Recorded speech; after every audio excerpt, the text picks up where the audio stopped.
Job action at Canada Post with less than 6 weeks until Christmas. We'll tell you why tens of thousands of mail carriers walked off the job.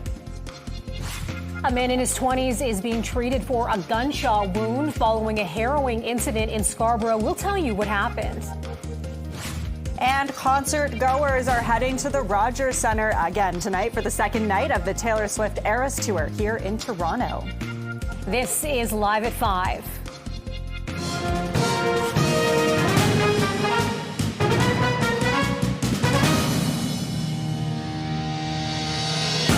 Good evening. Thanks for joining us. I'm Lindsay Biscaya. And I'm Melissa Duggan. Welcome to Live at 5. After a wildly successful debut last night, the Eras Tour continues in Toronto tonight. And CP24's Sija Liu joins us live from the Rogers Centre, where the excitement level is basically just as high on day 2. Is that right, Sija? You are 100% correct. You can say the city is still enchanted with excitement. Taylor Swift's first night in Toronto was a smash hit. She had 2 surprise songs, 3.5-hour set list. All the fans we spoke to were 100% impressed. And I have, you can see from the chopper right now, lots of fans pouring in, but I have 3 ladies with me who came from the United States. We have Claire, Jess, and Beth. Ladies, tell us where you are from and what brought you all together. Where are we from? Philadelphia and Austin, Texas. And why did we come here? To see Taylor Swift. Of course. We are super excited to be here. We had really easy travel and we're so pumped and everyone's been so nice and we can't wait to go see her perform. So who is the original Taylor fan here who made this all happen?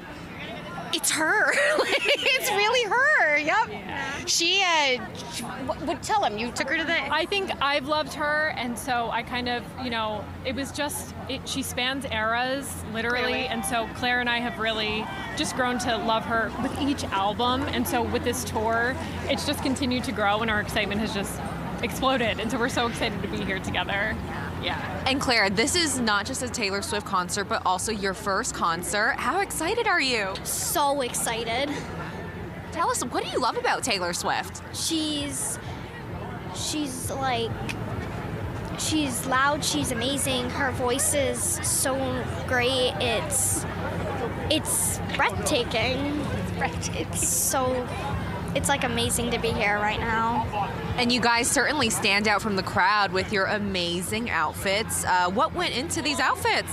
So we are actually the Midnights era. They are dressed as the beginning part of Midnights and I'm dressed as the ending part of Midnights. And basically Beth just said to me, she was like, do you want to go to the Taylor Swift show? And I said, can we get crazy costumes and sing really loud and have a great time? She's like, yeah. And I was like, done, tickets booked. That's all it took. So a lot of Etsy orders and Amazon orders and very talented people on Etsy making them. I don't blame you. If you're going to a Taylor Swift concert, you have to do it right. Yep. Is there a specific song or outfit era you're really looking forward to seeing? I guess it's Midnights. I would say it's definitely Midnights. We love the Jeweled era. Lavender Tortured Poets Haze. Department, her latest album. Speak Now. Speak Now. Don't blame me. Oh my goodness. Don't Yes. blame me. Oh, I can't wait to belt out that chorus with Taylor. She may ask me to be quiet.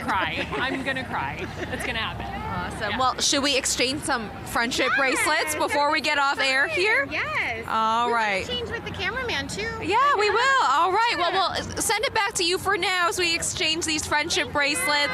See ya. Bye. That's Sija. Yeah, don't forget about the camera operator. You would like a friendship bracelet too. Yeah, you can't forget anyone in this. Okay, obviously with the Taylor Swift concerts comes a little bit more traffic potentially, and with that we're going to check in with our CP24 traffic specialist, Adjoa, to see how the roads are. Hey, Adj. Yeah, really busy, Lindsay, and I'll stick with the major routes. As we know, the closures continue around Rogers Centre, but if you're making your way on the 401, we have problems westbound 401 happening in the Express through Leslie. And now it looks like we have 2 lanes blocked, which was a stall, but it looks like this truck driver is trying to help this sedan. So if you're headed through there, please drive with additional extra care. And then further west, the delays continue westbound 401 happening in the Collectors. Just as you make your way in the approach to Dixie, it's a collision that has the right lane blocked. And A reminder, we have problems that are happening on Eastport. It's the on-ramp that does take you to the Niagara and QEW. They blocked it off because of a multi-vehicle crash. A reminder, if your travels do take you towards Mississauga, we have a chemical spill. It is closing down Tompkin, which is shut down both ways between Eglinton and Timberley. I'll send it back to you. This CP24 traffic report is brought to you by 407 ETR. Enjoy the journey with a stress-free commute. Thanks for that, Ajwa. Police say one person was found shot and 2 people are in custody after a vehicle crashed in Scarborough shortly after police tried to pull it over. CP24's crime analyst Steve Ryan joins us live now with the latest on this story. So, Steve, what exactly happened here? Well, 4:45 this morning, according to the Toronto Police, officers attempted to pull over a vehicle near Bellamy and Lawrence. Now, that vehicle was being investigated for a possible abduction, and the vehicle fled.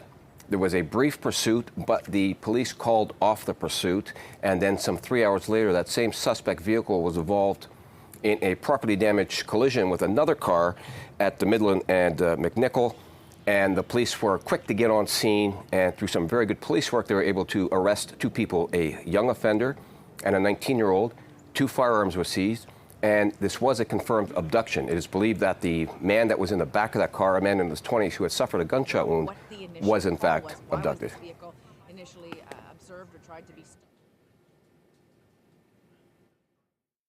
Police received a call from an individual reporting a concerning message they had received from a friend.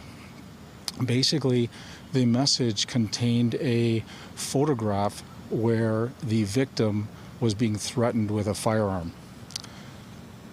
Officers got a lot of information and were able to determine a vehicle description. Officers responded to the area and were able to locate the subject vehicle. Officers attempted to stop this suspect vehicle, but it fled. So, Lindsay and Melissa, you might ask, why was this pursuit called off? And that's because public safety is paramount. With any investigation, there are many rules and guidelines that officers must abide by. And if one of those is that the vehicle is driving in a reckless manner that could be a danger to the rest of the public, well, then the police have to do the responsible thing and call off that pursuit. And that's what's most likely taken place on this situation. Again, very good police work. 2 people in custody, 2 firearms off the streets, and a man rescued from possibly potential more harm. Send it back to you guys. And Steve, before we let you go, you were saying that the search was originally potentially called off for a little bit. Can you tell us a little bit more about that? Yeah, as I was just saying, the pursuit was called off. Pursuits are called off when the person driving the suspect vehicle drives in a manner that's dangerous to the public. The police have very strict guidelines that they must adhere to, and they have to keep public safety in mind. Public safety is always paramount, so if that vehicle was driving recklessly, the police have to back off from that pursuit, not cause that car to drive even in a more reckless manner. But they did locate it 3 hours later, and again, some great police work, having 2 people in custody, 1 a young offender, and 2 more guns taken off the streets. Yeah, so much going on with this case. Thanks so much for breaking it down for us there, Steve. Okay. Well, 2 people were sent to hospital after a chemical spill at a business in Mississauga this afternoon. Yeah, Peel police say it happened at Ecolab on Tompkin Road, north of Eglinton, around 2:30. Mississauga Fire also responded. 2 people were taken to hospital as a precaution, with police indicating they may have inhaled fumes. Tompkin Road is closed now between Eglinton and Timberley as a result. The province is proposing changes to Christopher's Law that would give police more tools to monitor and supervise registered sex offenders. The law is named for 11-year-old Christopher Stevenson, who was murdered by a convicted sex offender in 1998. His death led to the creation of a register for convicted sex offenders. The government says this will strengthen the law. Amendments to Christopher's Law and the Ontario Sex Offender Registry will, if passed, give police services additional information that can help them prevent, investigate, and solve these crimes, including crimes committed online. And they include clarifying reporting obligations for sex offenders serving sentences in the community, requiring offenders to report information such as receiving a passport or driver's license, within a fixed period of time, and catching up with changes in social media by requiring offenders to report information to police services. Sadly, those who have committed those heinous acts, the most vile crimes against our most vulnerable people, our children, they're still at liberty to make application to change their names. And a new name provides a fresh start for these criminals. Something their victims will never have. These offenders under that registry should not be able to change their name. And as a government, we have a responsibility to put our efforts into protecting the victims. Full stop. The Deputy Chief of Peel Police supports the proposed amendments. The additional reporting requirements will help police better monitor sex offenders' activities and establish further accountability for offenders. The 5 major amendments to Christopher's Law and the new legislation that the minister plans on introducing focus on increasing the onus and stakes for offenders and making it more difficult for them to reoffend and avoid detection. Christopher was murdered after he was abducted from a mall in Brampton while shopping with his family. His father, Jim Stevenson, spoke at today's news conference. We are proud, too, of the relationship we are privileged to enjoy with the officers and staff members of the Ontario Sex Offender Registry Unit at OPP headquarters in Orillia, and for their commitment and dedication to the success of Christopher's Law and to the safety and the protection of the most valuable members of our community, our children. There are more than 14,000 offenders on the Ontario Sex Offender Registry with active reporting obligations. Canada Post is no longer delivering mail and packages after tens of thousands of workers walked off the job today. For the latest on the strike and the impact it's having, we are joined now live by CTV's John Musselman with the latest. John, good to see you. Tell us what's going on here. Well, we've got a pretty boisterous picket line behind us. We're at the Gateway Sorting Assembly Plant here at Canada Post at Eglinton and Dixie. So the union's been here most of the day. They're telling us that they're looking for wage increases, improvement to benefit and pensions, and that's why they're out on strike, because they couldn't reach a collective agreement with the Crown Corporation. Meanwhile, the Crown Corporation is saying the union is not being realistic here about what the Crown Corporation can afford and what they're dealing with, the business realities competing against the private delivery sector. Here's what a spokesperson with the union had to tell us and from the Crown Corporation. CPW started bargaining over a year with Canada Post because we wanted to try to not, to get it settled before any real damage could be done. And for us, this was a last resort. Canada Post also issued a lockout notice to our members on Monday as well. And what happened now, they've laid off some of the workers who actually work there at Canada Post. They stopped our benefits as well. We're trying our best. We'll be at the table again today with Canada Post, trying to negotiate collective agreements that will help Canada Post grow the business, but also ensure that workers' issues and concerns are also addressed.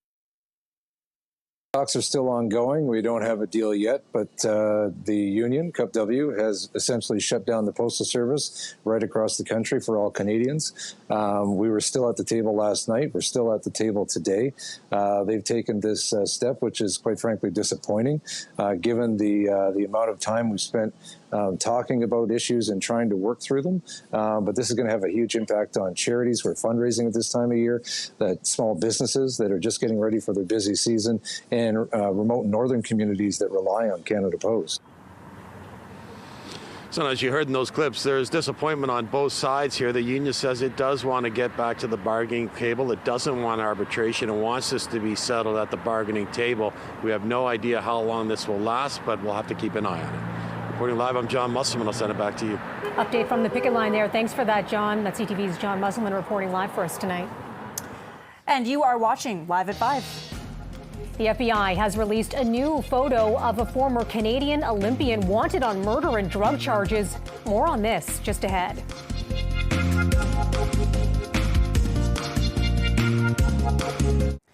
Welcome back. Multiple sources tell CTV News a former Canadian soldier who helped about 100 people flee Afghanistan during the fall of Kabul has been picked up by the Taliban. Sources say David Lavery was taken away shortly after a flight he was on landed in Kabul on Monday.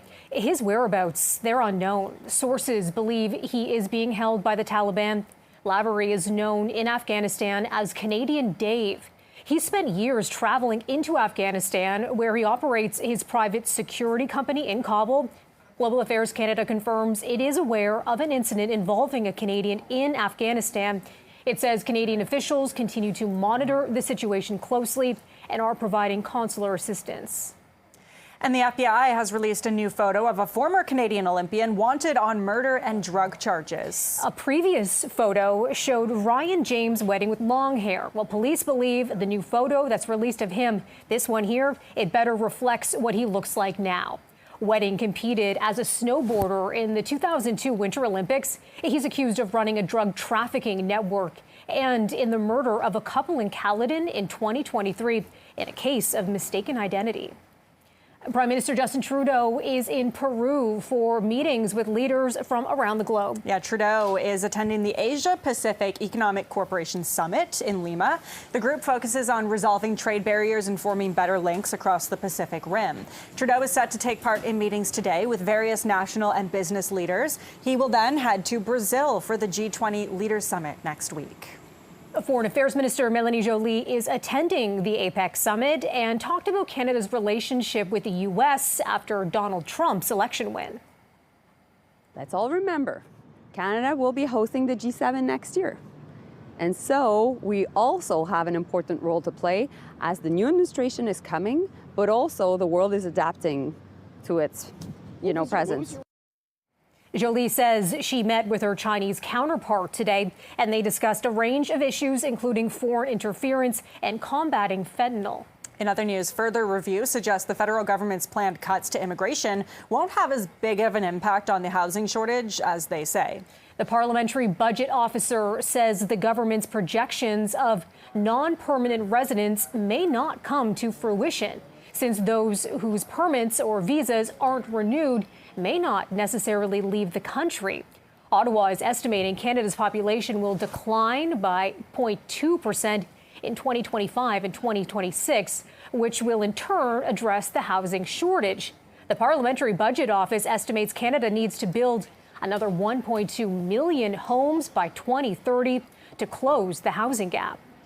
And the final report into the foreign interference will be delayed. The commissioner responsible for drafting the final conclusion asked for an extra month to complete her work. The inquiry looked into the ability of the Canadian governments and institutions to identify and counter foreign interference.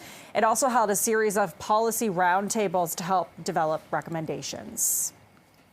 The Roaring Lion is back on display at the Chateau Laurier in Ottawa. Yeah, the famous portrait of Winston Churchill, which was stolen during the pandemic, has officially been returned. The artwork is back on the reading room wall in the Chateau Laurier Hotel. The most famous depiction of Churchill shows the British wartime prime minister staring into the camera. Ottawa police launched an investigation after the portrait was stolen in 2022, and eventually they tracked it down in Italy. An Ontario man has been charged with forgery, theft, and trafficking. RCMP in British Columbia are trying to snag a suspect who tried to take off with thousands of dollars worth of cheese. Surveillance video shows the man walking into the stockroom of a North Vancouver Whole Foods back on September 29th. Patrol officers spotted him with a cart full of cheese valued at almost $13,000, but the suspect fled, leaving those goods behind. Interesting. I mean, I love cheese too. It's 5:20 now, 8 degrees. This is Live at 5. We are teeing up the Grey Cup weekend. After the break, we're going to look ahead to the matchup between the Toronto Argonauts and the Winnipeg Blue Bombers. Who has the edge? Stay with us. Sorry, I put it there. It is Grey Cup weekend in Vancouver.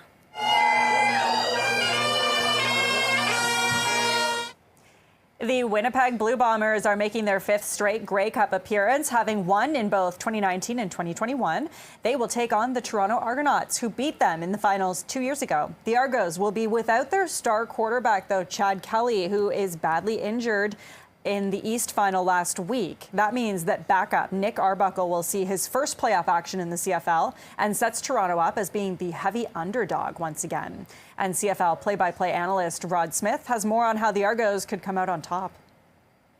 This is a team that has an excellent defense. It has excellent special teams, kicking game, return game, things like that. And they run the ball really well. And when an offense can run the ball well, they can take pressure off the quarterback in the passing game. So because of that, and also the fact that these two teams played in the regular season twice, and the Argos won both games, they were low scoring, they were close, and one of them was without Chad Kelly. So, I think Winnipeg is understandably and deservedly a favorite. But the one thing, especially in recent history, Grey Cups have taught us that, sometimes you have all these expectations going in about one team dominating the other, and it doesn't always turn out that way. I expect this game to be close. And TSN's Thomas Pockernick says the Bombers have something to prove. I think there's just a different feel here in Vancouver around this Bombers team. I had the opportunity to cover the Grey Cup for the last 2 seasons when the Bombers had lost. And I just feel like it's a lot more business this time around. A lot of the players seem to be more focused. They definitely remember the last 2 Grey Cups and the feeling that they had walking off the field as the confetti rained down. The Bombers are trying to play for something very, very big here. They're looking to achieve that dynasty tag. A lot of people seem to think they need that 3rd Grey Cup to get it done. I think they're very focused on making sure that that happens. Kickoff is 6 p.m. Sunday with the Jonas Brothers playing the halftime show. Okay, something to tune in for there. Not complaining. Another thing to tune in for, boxing legend Mike Tyson will be back in the ring tonight for his first professional fight in nearly 2 decades. Yeah, the 58-year-old former heavyweight champion is taking on 27-year-old YouTuber turned fighter Jake Paul. The two were set to face off earlier this year, but the match was postponed when Tyson experienced an ulcer flare-up. The bout takes place in Texas and will stream exclusively on Netflix. It is 5:25 and 8 degrees. This is Live at 5. Santa Claus is coming to town next weekend. After the break, we'll have more on the parade and a financial boost from Ottawa. Stay with us.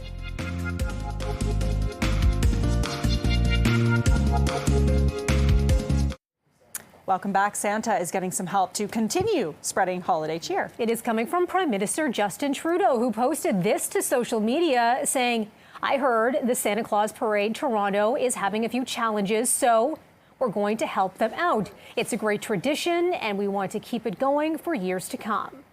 Organizers of the Santa Claus Parade recently reported needing financial support in order to keep the event running. The parade said they had lost a few corporate sponsors and were also facing rising costs. Organizers had said if they didn't raise $250,000 to fill their deficit, the parade might not go on next year. But it looks like they will get the help they've asked for. This year's parade will take place on November 24th. I can't imagine it not happening in this city. Yeah, just around the corner, too. It is 5:28 at 8 degrees. This is Live at 5. Tonight is night 2 of the Taylor Swift Eras Tour here in Toronto. This is a live look at fans filing in now. We've got look at the lights, all the on excitement. Those oh my God, all the outfits. We've got it all coming up. Stay with us.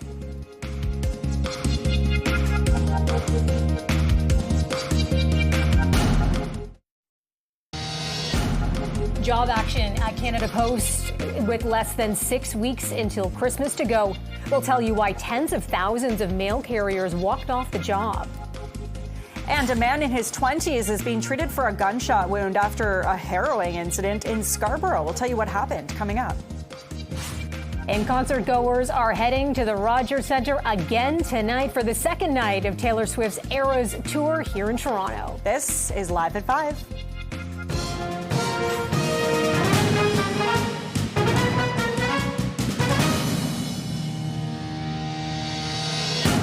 Hello, I'm Melissa Duggan. And I'm Lindsay Biscaya. Welcome to Live at 5.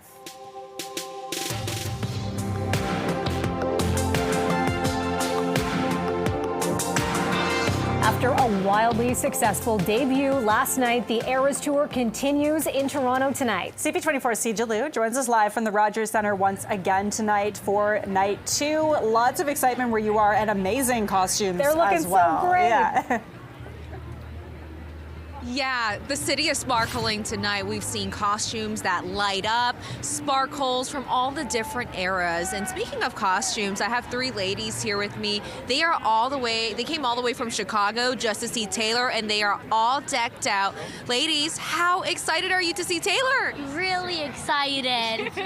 Yes, we're so happy to be here. We're so excited. It's going to be great. Yeah. Yeah, it's just so special to all be here together for this special once-in-a-lifetime event. And you definitely stood out with your outfit. Couldn't miss you. Describe what you're wearing and what era you are. I am kind of a mix of a lot of eras. It's kind of like a rainbowy, I guess. And I put a bunch of tattoos on, and I have a lot of glitter, like pink glitter, and I have my bracelets and all the glitter. So I'm just very sparkly, I guess. Oh, hopefully Taylor sees you in the crowd sparkling. Hopefully. Yeah, tell me, what do you love about Taylor Swift so much? She's just an inspiration, and she's so inclusive to everyone. It's great to see her. And who was the original Taylor fan here that made this all happen? Probably me. She's the oldest daughter, so she knows every word to every song. And then I am the second one. We can't forget about Mom. You're a fan too, right? I'm a huge fan because of these girls, and I think she just, her message is kindness, inclusivity, and we love her, and I'm so glad I'm here for this ride. Is there a specific song you really want to hear tonight? I really want to hear, I like our song from her debut, and I like the Getaway Car and Wildest Dreams, but I don't think she's playing those, but hopefully there'll be surprise songs. And if Taylor happens to be watching this in her hotel room, what would you want to say to her? You're my favorite singer, and all your songs are really good, and your concert's amazing. Amazing. Well, let's show off these friendship bracelets. Woo. Yeah, it's a tradition here at the concert. But as you can see, lots of excited fans decked out from head to toe from all over the place here from Chicago. Thank you so much, ladies, for joining us today. Enjoy the concert. Have the best time ever. But it is night 2 of her 6 sold-out shows, and I can tell you the excitement just as big as night 1. We'll send it back to you guys for now. Thanks for that, CJ. I like how CJ's also just welcoming the crowd as they arrive to Rogers Center and leave their layer of glitter around the Rogers Center, too. Another great night. CJ's already approached. She was there last night. She's there tonight. We'll check in with you again later, CJ. Thanks for that. And now, of course, we have to check in on the traffic, too, because obviously there could be some disruptions because of the concert. And Adjua has all that for us. I do. I will tell you about the closure, the main one that's happening on Bremner if you're heading to the second T-Swift show. Bremner shut down both ways between Navy Pier all the way over towards about Simcoe. So just a heads up if that is your route. I'm going to try to show you my cameras. They keep going in and out. I can show you the westbound Gardner, at least, if you're trying to make your way into the downtown core. It is very, very slow from Jarvis all the way out towards about Dufferin, and that's because of the long-term road work. And I have to tell you, outside of camera view, we do have a couple of problems on the 401 that we can't see, so I'll tell you about them. Westbound on the 401 happening in the Express, just approaching Leslie. Collision blocking the 2 center lanes. Also a collision on the Eastport on-ramp to the Niagara Bend QEW. That's closed for another crash. I'll send it back to you both. Okay, thanks, Adjua. Welcome. Police say one person was found shot and 2 people are in custody after a vehicle crashed in Scarborough shortly after police tried to pull it over. And CP24's crime analyst Steve Ryan joins us live with the latest on this investigation. Steve? So according to Toronto Police, this investigation started at 4:45 this morning near Bellamy and Lawrence. Police say that they initiated a car stop because they were investigating what was believed to be a possible abduction. And as I tried to stop this vehicle, it fled. And there was a brief police pursuit, but it was called off. And some 3 hours later, at 7:45 a.m., that same suspect vehicle collided with another car near Midland and McNichol. The police were there very quickly, some very good police work. 2 people were arrested in that suspect vehicle, a 17-year-old and a 19-year-old. 2 guns were seized, and there was a man in his 20s that was in the back of that vehicle, possibly the person that was abducted. He had suffered a gunshot wound. He was transported to hospital in a non-life-threatening condition. Now, we did hear from the duty inspector at the scene earlier on today, And here's some of what he said. Let's listen.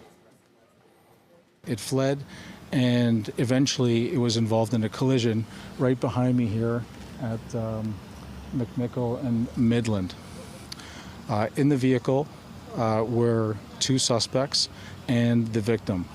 Police quickly apprehended both suspects and 2 firearms were recovered. The victim was also located within the vehicle. The victim had suffered a gunshot wound and was transported to a trauma hospital. Common themes, 2 more guns taken off the streets, and one of those 2 people that was arrested is alleged to have been a 17-year-old, so another young offender. Again, very good police work. They were able to rescue that man in the back of that vehicle, and who knows what would have happened to him had those 2 guys got him to where they were taking him.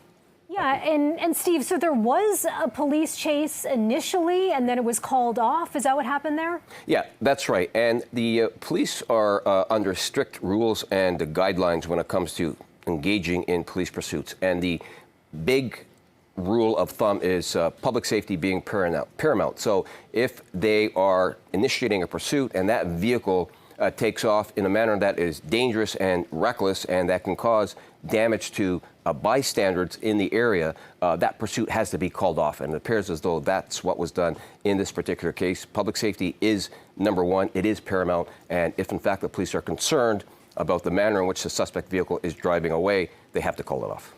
Okay, walking us through all that went down there. We appreciate that, Steve. Okay. In other news, 2 people were sent to hospital after a chemical spill at a business in Mississauga this afternoon. Peel police say it happened at Eco Lab on Tompkin Road north of Eglinton around 2:30. Mississauga Fire also responded. 2 people were taken to hospital as a precaution, with police indicating they may have inhaled fumes. Tompkin Road is closed between Eglinton and Timberley. The province is proposing changes to Christopher's Law, which would give police more tools to monitor and supervise registered sex offenders. The law is named for 11-year-old Christopher Stevenson, who was murdered by a convicted sex offender in 1998. His death led to the creation of a register for convicted sex offenders. The government says it will strengthen the law. This announcement is particularly important as it helps protect our most vulnerable citizens, including our children. I'm proud to be here today as this announcement has strong ties to the work that MPP Laura Smith and I began in the form of a private member's bill that would close the loophole that allowed convicted sex offenders under Christopher's Law from making an application to change their name. And the deputy chief for Peel Police supports the proposed amendments. Currently in Peel, there are 750 registered sex offenders. 185 of them are considered high risk. Our numbers represent the 2nd highest per capita numbers in Ontario. This is why the proposed changes and the current legislation are so important to our ability to protect our community. Christopher was murdered after he was abducted from a mall in Brampton while shopping with his family. His father, Jim Stevenson, spoke at today's news conference. And left us in deep grief. But grief can turn often to anger. In our case, we were fortunate that our anger turned to optimism, and today we are here announcing, or part of an announcement, making or strengthening legislation that was introduced in 2001 under the name of Christopher's Law, and has gone on to help so many people who might otherwise be victimized, or at least stopped their victimization. There are more than 14,000 offenders on the Ontario Sex Offender Registry with active reporting obligations. Some 55,000 Canada Post workers are now on strike. after failing to reach a negotiated agreement with the Crown Corporation. The Canadian Union of Postal Workers issued a 72-hour strike notice earlier in the week. It says it's been asking for fair wages, safer working conditions, and other improvements for over nearly a year of bargaining. Mail and parcels will not be delivered now for the duration of the strike, and some post offices will be closed. And Jan Simpson, the national president of the Postal Workers Union, says they are trying to get a fair deal done. Government intervention is never good because then employers sit back and don't come to the table and bargain in good faith. And then this is what happens. You end up with dragged out negotiations, issues that are not dealt with. And Canada Post is trying to fix like 9-10 years of bargaining in one round of negotiations. And that's not going to happen. We spoke to a local union grievance officer this morning for their reaction. Canada Post has used the leverage of the federal government for years and years and years in legislating us back to work.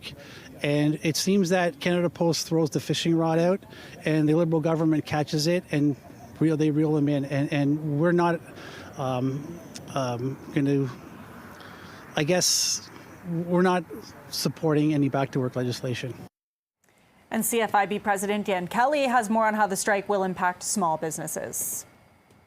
I think a lot of Canadians that themselves are less reliant on the mail, but still small businesses are big users of Canada Post services. Almost 80% say they regularly use Canada Post. 75% said that they would be negatively affected by this strike.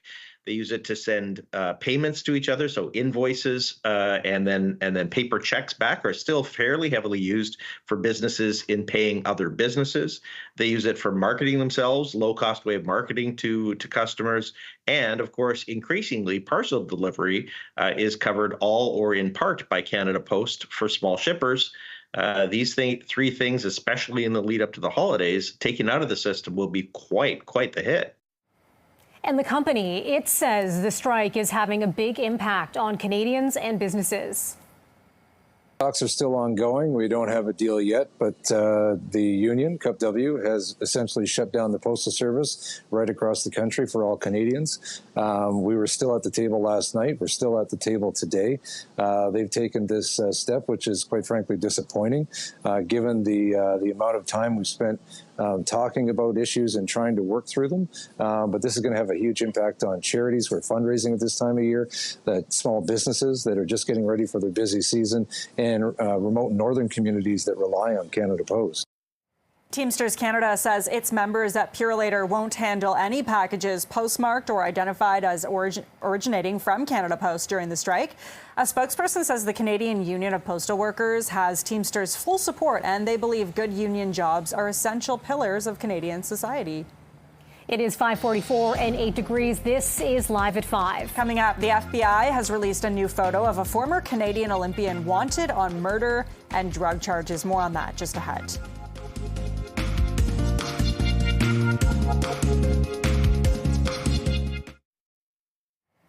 Multiple sources tell CTV News a former Canadian soldier who helped about 100 people flee Afghanistan during the fall of Kabul has been picked up by the Taliban. Sources say David Lavery was taken away shortly after a flight that he was on that landed in Kabul on Monday.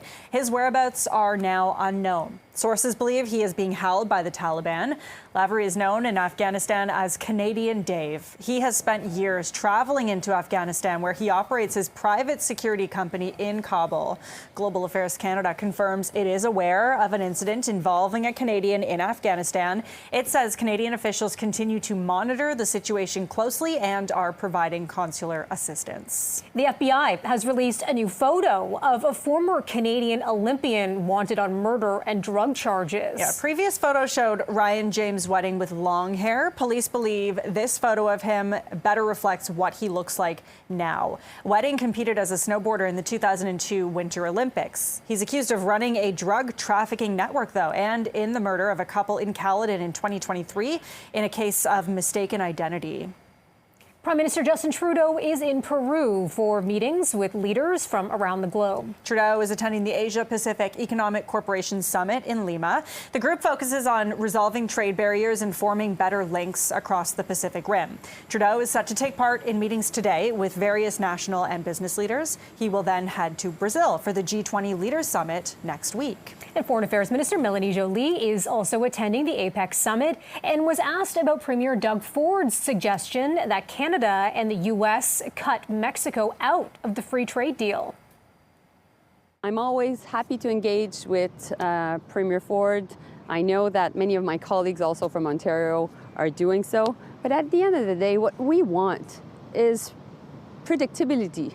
We want to have a good free trade deal, and we want to have good jobs that are protected in Canada, and that's what we're doing. So, for example, we've put 100% tariffs on Chinese EVs. We think it's in our national interest. We also think that it's important for good jobs in Ontario, and we'll continue to do that. Joly says she met with her Chinese counterpart today, and they discussed a range of issues, including foreign interference and combating fentanyl. A further review suggests the federal government's planned cuts to immigration won't have as big of an impact on the housing shortage as they say. The parliamentary budget officer says the government's projections of non-permanent residents may not come to fruition, since those whose permits or visas aren't renewed may not necessarily leave the country. Ottawa is estimating Canada's population will decline by 0.2% in 2025 and 2026, which will in turn address the housing shortage. The Parliamentary Budget Office estimates Canada needs to build another 1.2 million homes by 2030 to close the housing gap. It is 5:49 and 8 degrees. This is Live at 5. The famous portrait of Winston Churchill, which was stolen 3 years ago, has now been returned to its home in Ottawa. We've got details on that coming up.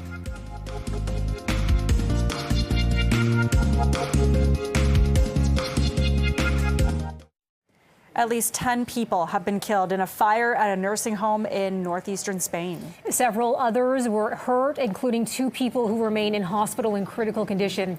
Local media say 82 people had been living in the nursing home, which focused on treating people with dementia and mental health issues. The cause of the fire is under investigation.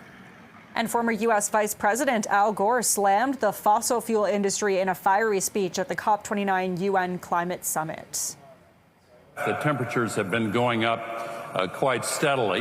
Last year was the hottest year ever measured, and both NASA and Copernicus have said that even though we have 6 weeks or so left in this calendar year, this year is going to be even hotter than last year.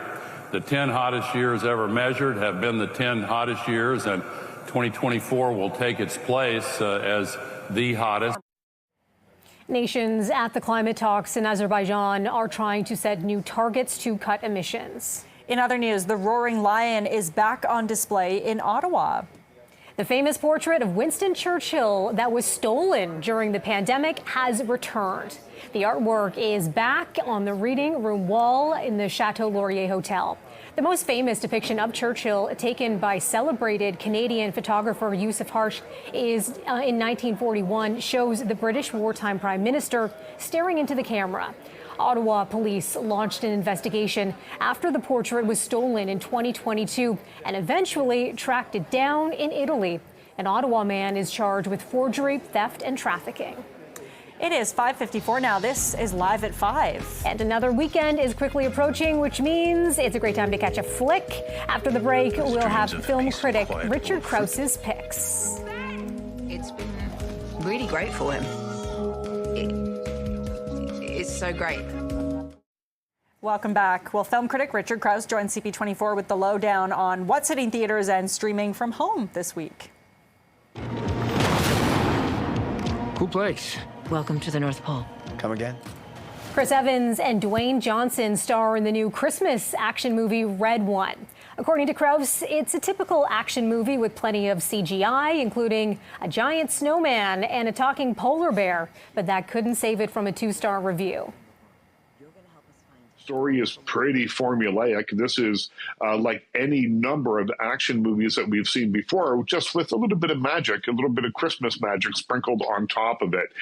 By the end of it, for me, I am reminded, I guess like I am every year, that even though this movie cost $300 million to make, that it's not always true that all good things come in big packages. How is Ben? Magpie stars Daisy Ridley as the scorned wife whose husband falls in love with an actress while chaperoning their daughter on a film set. Krause says it's what happens after the devastating news that makes this film unique. What I liked about this movie is what begins as a story that I think we've all seen about 1 million times on screen. Unfaithful husband, wife cowering at home, not knowing what to do about it, turns into something else. So it starts off as a look at toxic relationships and becomes a revenge drama in a really interesting way. So I gave this one 3 out of 5 stars, and it's on VOD right now. And finally, Memoir of a Snail, a stop-motion animated movie for adults, is out in theaters. Krause says he enjoyed the film's gorgeous animation and life-affirming notions and gave it 3.5 stars. I mean, it looks pretty good. I would actually watch that. Okay, it's 5:59 now. This is Toronto's breaking news, CP24. Thank you for watching. CTV News at 6 is next.